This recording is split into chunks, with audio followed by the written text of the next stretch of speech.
Hey you all. I've been in a really weird situation this weekend, and I seriously don't think I'm the jerk here, but when I told my boyfriend about this story, he said I was a major jerk for saying what I said. My mom is totally on my side. Let me get into the backstory. My best friend B and I, when we were little kids, and when we were early teens, 14, we developed our friendship and we became best friends. Literally inseparable by the hip. We did everything together, made little trips, talked about anything and everything, and we swore we would never ghost each other. Our friendship lasted for over 13 years. I am now 29, and so is B. B met a guy on a Discord server, and somehow, somewhere along the line, I was absolutely forgotten. I wasn't invited to the wedding, I wasn't talked to anymore. Nada. I decided to let the friendship go and have since erased her from my life. Hell, she doesn't even know I'm in a relationship for 3 years now. She doesn't even know my boyfriend's name. Nothing. I was incredibly hurt, but now I'm indifferent to the whole scenario, but it still stings, that much I admit. Now onto the event. The mom of my ex-best friend works at a gas station, and I tried to avoid it, but I literally had no gas left in my car and had to get gas. Of course, her car is there, and I prepare myself for the meeting. When she saw me, she was all smiles and, "Oh, it's so great to see you." While I was paying, not saying much, she said, "You know, B is so sad that you didn't contact her anymore, and she misses you." I just looked her straight in the eyes and said, "Your precious daughter was the one to not contact me anymore. She doesn't even know I'm in a serious relationship for over 2 years now. She doesn't want to see or meet me. That's cool, but she sure as hell will not make me the bad guy here. Tell her to get the story straight." I wished her a good evening and left. Her mom was really shocked. I could see it on her face. My boyfriend thinks I was a major jerk for telling her mom this. I don't think I am. Edit. It seems many of you think the eye contact is aggressive. I'm sorry, I'm German, and it seems I worded it wrong. I held eye contact with her the whole time. It wasn't like a Western movie standoff. I just returned the eye contact with her and told her the following. Sorry. Now for a few comments before the update. Comment 1. Honestly, my verdict is, not the idiot. I'm American. My husband is German, relevant from other comments. Eye contact is normal when you're being serious, and German can come off as a very harsh language at first. But anyways, you told her the truth, it's what needed to be said. Yes, there are indeed 2 sides to every story, but I bet you B just told her mom that to save her butt. Does it seem slightly rude tone-wise? Yes, but I understand why you would get immediately angry like you did. A 13-year friendship, gone for one dude, would piss me off too. Not the idiot. B should have told the truth instead of completely dipping on you and then lying to her mother. Comment 2. I'm struggling to believe you are 29. People grow apart. It can hurt. But promising as children not to ghost each other seems a bit odd. Also, doesn't even know I'm in a serious relationship. Why would she if you aren't in contact anymore? You say you are indifferent to it, but that clearly isn't the case. How do you know the mom wasn't sad herself about you drifting apart and trying to make amends? Now for the update. Hey everyone, it's been a month since my last post, and wow, a lot has happened. Buckle up because this update is a busy ride. After that gas station encounter with B's mom, things took an unexpected turn. I thought I had closed the chapter on my friendship with B, but fate had other plans.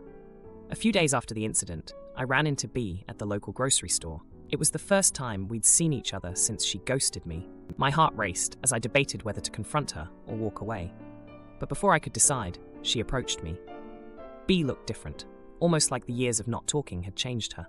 She was hesitant at first, but then she blurted out an apology. She told me how her life had been a mess since she got married.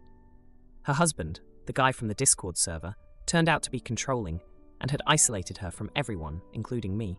She had finally left him and was trying to rebuild her life. I was shocked. The B I knew was always so strong and independent. To hear that she had been in such a toxic relationship was heartbreaking. We ended up talking for hours in the grocery store cafe, catching up on everything we'd missed in each other's lives. She was genuinely remorseful for losing touch and explained that her mom had twisted the story, making it seem like I was the one who had cut contact. As for my boyfriend, he was stunned when I told him about the reunion. He admitted that he might have been too quick to judge the situation at the gas station. We had a long talk about communication and understanding, and it brought us closer together. In the weeks that followed, B and I slowly started to rebuild our friendship. We took baby steps, grabbing coffee, going for walks, and sharing memories of our teenage years. It was like we were 14 again, giggling and planning little trips. But this time, we were also supporting each other as adults. One day, B invited me over to her new apartment. It was a cozy place, filled with plants and books. She had started painting again, a passion she had abandoned during her marriage. Her artwork was all over the walls, vibrant and full of life. Seeing her in her element, happy and free, was a sight to behold. During that visit, B handed me an envelope. Inside was an invitation to her divorce party. She wanted to celebrate a new beginning, and she wanted me there with her.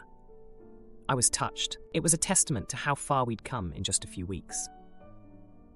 The party was a blast. Our old friends were there, and it felt like no time had passed. We danced, laughed, and shared stories until the early hours of the morning. B was radiant, a stark contrast to the woman I had bumped into at the grocery store. As the party wound down, B pulled me aside. She thanked me for giving her a second chance and for being there when she needed a friend the most. She promised that she would never let anyone come between us again. I could see the sincerity in her eyes, and I knew she meant it. And then the most unexpected thing happened. B's mom showed up. I braced myself for an awkward confrontation, but instead, she came over and hugged me. She apologized for the misunderstanding at the gas station and for not seeing what was happening with her daughter. She had been in denial about the whole situation. The night ended with B, her mom, and me sitting on the couch, sharing stories and laughing together. It was a healing moment for all of us. The past hurt seemed to melt away, and it felt like we were starting a new chapter. As for my boyfriend, he's been amazing through all of this. He's been my rock, supporting me as I navigated the ride of rekindling a friendship. He even helped B set up a divorce party, showing that he truly cared about my happiness. HOA tells me to get dumpster for Reno, but neighbor whines, and I'm forced to move it at my expense. Then car gets scratched, and I'm blamed. But tables turn when HOA fraud comes to light. I'm going renovations to my condo. 2 months ago, I asked the HOA what would be the best way to discard demolition construction debris. Could I just dump them in the existing dumpsters for household trash, or rent a dumpster? They said that when I'm ready, send a separate request for a temporary dumpster, and they will tell me where to put it and how long. Fast forward to Monday, I reached out to them, and they said that I can place the dumpster in my designated outdoor parking spot. I have 10 days, and I need to provide them with the rental company's certificate of insurance. Got it. So that's what I did. I rented a 15 cubic yard dumpster from a rental company and instructed them to place it in my parking spot. They did it today, and now my contractors have a good place to throw out waste. Within an hour, I get a call from the HOA's management company manager saying that the neighbor called and was upset that the dumpster was placed too close to her car and that she couldn't get in. Fair enough, but you told me to put it there. They said that I could talk to the neighbor, which I immediately said sure. But they came back and told me that she was too upset to talk to me. They then tell me that I have to move it. I ask where. They say either next to the garbage shed, if there's an empty parking spot, there's no guarantee, or put it on the street, which is a long walk from my condo, and I would need to get a permit from the town. I said I could get it moved, but the rental company is going to charge me a $200 fee, and that since I followed their instructions exactly, would they reimburse me for that? They essentially said no, and that it was my problem. They then turned it on me, asking how could I not have known that the dumpster would block my neighbors, and that I should have rented a smaller dumpster. Oh, game on. I responded saying that I reached out to them 2 months ago, and then again 2 days ago, with instructions, and at no time did they provide me with any parameters on how big of a dumpster should be. And they were the ones who told me to put it in my parking spot. Also, it wouldn't matter if I rented a smaller dumpster, because at 8 feet, the width is industry standard, and it would be the length would vary. They then tried to claim that the dumpster was touching the line and that it should fully be within the parking pot, which I responded saying that no. My contractor on site says that it's not breaking the plane of rectangular shape of my parking spot. I told them that they were being incredibly petty for resorting to this NFL replay type BS and that I broke no rules. I do feel for the neighbor, but I don't feel like I should pay the $200 out of my pocket for following directions. Would I be the jerk for telling the management company's manager that I will not move the dumpster unless they agreed to reimburse me the cost for moving it? Now, for a few comments before the update. Comment 1. Not the idiot. Send them emails where they told you to place it there. As per your email below, I have highlighted the section where you tell me specifically to place the dumpster in my parking stall. If you are now reneging on this, I will be charged by the dumpster company for their labor to come move it because of your own negligence. Thus, I will need you to pay for the moving fee. If you are unwilling to pay the fee, then the dumpster will stay in the parking space as originally directed. It is within the lines and is therefore legally placed. Comment 2. Not the idiot. Communicate only through email or text and save everything and check the covenants and see how long you have to remedy a violation before they start fining you. Once they give you a written notification that the dumpster violates HOA covenants, you'll have so many days to remedy it. You're already planning on it being gone within 10 days. Try to make it quicker if you can. It's so temporary that it should be gone before they can complain too much. Now, for the update. Hey everyone, remember my dumpster mess from a few months back? Well, buckle up, because the saga continued, and you won't believe the twists and turns this story took. After my last post, things seemed to settle down for a bit. I had the dumpster in my parking spot, and my contractors were happily tossing debris into it. I thought the issue with the HOA was resolved, but boy, was I wrong. A week into the renovation, I got another call from the HOA manager. Apparently, my neighbor, let's call her Karen, had complained again. This time, she claimed that the dumpster was an eyesore and was devaluing the property. The HOA sided with her and demanded I move the dumpster immediately. I reminded them that they had approved the location, but they didn't budge. I was fuming, but decided to play it cool. I called the rental company, and they agreed to move the dumpster to the street for the $200 fee. I paid it, thinking I'd sort it out with the HOA later. But when I submitted the receipt for reimbursement, the HOA flat out refused. They claimed it was my responsibility to ensure the dumpster didn't bother anyone. Meanwhile, Karen was strutting around like she owned the place, giving me smug looks whenever she saw me. It was infuriating, but I had bigger fish to fry with the renovation in full swing. Then, one day, I came home to find Karen's car parked in the guest spot next to mine. She had this fancy new sports car that she loved more than anything. I didn't think much of it until the next morning, when I saw a huge scratch along the side of her car. It looked like someone had taken a key to it. I felt bad for her, but I had no idea who could have done it. The plot thickened when Karen knocked on my door, accusing me of scratching her car out of spite. She had no proof, but she was convinced I did it because of our dumpster feud. I told her I didn't know anything about it, but she threatened to take me to small claims court. Things were tense in the complex, to say the least. My contractors were finishing up, and I was counting down the days until I could be done with the HOA and Karen. But then, another bomb dropped. The HOA manager was caught embezzling funds from the association. It turned out he had been skimming money for years, and the only reason he was so uptight about the dumpster was that he was trying to distract from his own shady dealings. The community was in an uproar, and everyone was shocked, especially Karen, who had been one of his biggest supporters. With the manager gone, the new interim board was much more reasonable. They apologized for the hassle and agreed to reimburse me for the moving fee and the extra days I had to rent the dumpster because of the move. As for Karen, she never did find out who scratched her car. But without the manager to back her up, she lost her steam. She tried to apologize to me for the accusations, but the damage was done. We were civil, but far from friends. And then, just when I thought things couldn't get any crazier, the interim HOA board discovered that the manager had approved several renovations without proper permits, including Karen's fancy new kitchen. She was ordered to halt her renovation immediately and faced hefty fines for the unpermitted work. Sister sabotages her baby daddy's new GF's wedding and blames me, but I stand up to her, and now I'm gearing up for the family showdown of a lifetime to protect my friend throwaway account. I, 28-year-old female, do not have the best relationship with my sister Tammy, 30-year-old female. And I wanted to say that it started with our grandfather, who often praised Tammy for being the prettiest granddaughter and spoiling her. This made her think that she was better than me and our two girl cousins, and while there were attempts to stop his behavior, he passed away. But the damage was already done, and Tammy felt as if she deserved more better just because she was a natural beauty. I won't lie, Tammy was gorgeous and even did a little modeling in the summer. All the guys talked about how pretty she was in high school and would often do things for her. However, there was this one guy in particular that she liked the most, and he ended up getting her pregnant. The school we went to was private and had strict policies in regards to physical displays of affection, and when word got out that Tammy was pregnant, she was forced to leave. Tammy and I were both there on a partial scholarship, and according to its terms, we both had to maintain a respectable reputation, and being an unwed teenage mother was far from it.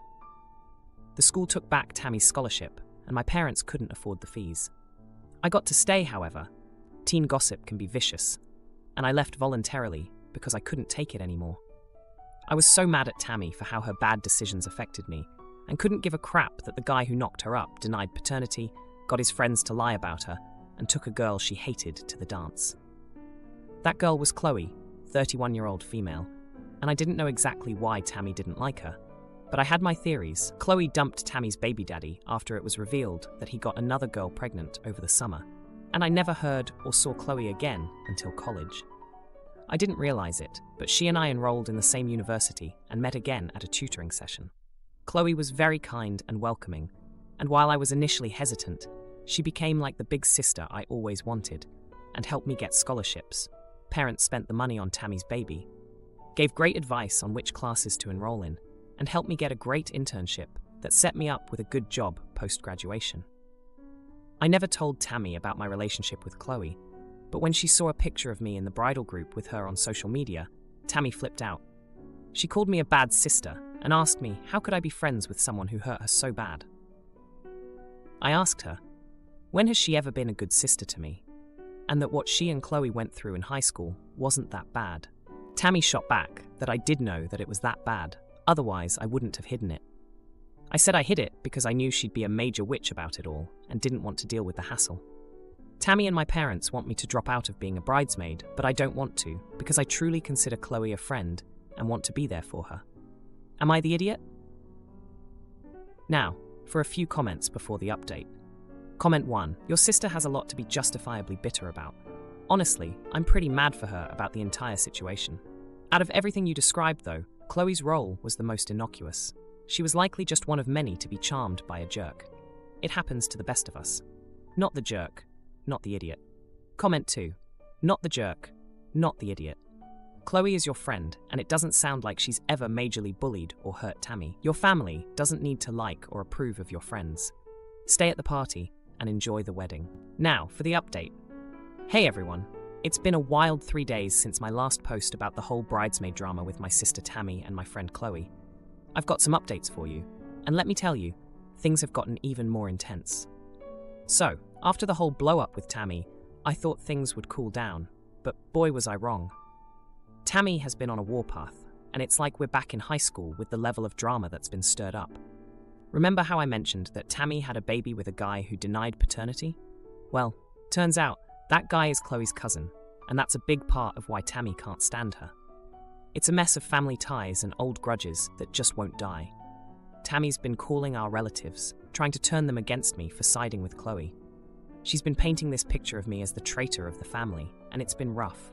Our parents are stuck in the middle, and they're getting pressure from both sides. They still think I should drop out of the wedding to keep the peace, but I'm not about to let Tammy dictate my life. Now, here's where it gets juicy. 2 days ago, I got a call from Chloe, and she was in tears. Someone had sent her a bunch of old photos and messages from high school, stuff that was supposed to stay buried. It was all about the drama with Tammy's baby daddy and the rumors that got Tammy kicked out of school. Chloe was devastated, thinking it was me who dug up the past to hurt her. I had to calm her down and explain that I had nothing to do with it. I had a hunch that Tammy was behind it, trying to sabotage Chloe's wedding and get back at me at the same time. So, I did some digging. I reached out to some old classmates and found out that Tammy had been asking around for dirt on Chloe. It was like she was on a mission to ruin her life all over again. But here's the kicker. Chloe's fiancé, who's been super supportive and understanding through all of this, used to have a thing for Tammy back in the day. I never knew about it until now, but apparently he asked Tammy out before he started dating Chloe, and Tammy turned him down flat. It's like all the pieces of a puzzle coming together, and it's not a pretty picture. Yesterday, things came to a head when Tammy showed up at my place unannounced.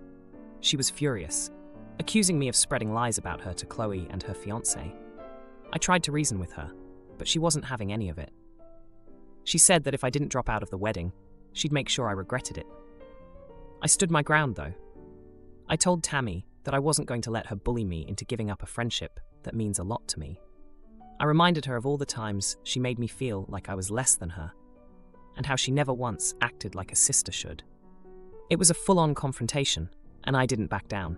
Tammy stormed out, and I haven't heard from her since. But I know this isn't over.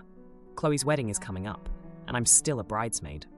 I'm preparing for whatever Tammy might throw my way, but I'm also worried about Chloe. She doesn't deserve any of this, especially not right before her big day. If you liked this video, you'll probably like these too. Also, while you're here, please consider subscribing. It's your support that keeps this channel alive and allows me to make better and longer videos. Have a great day.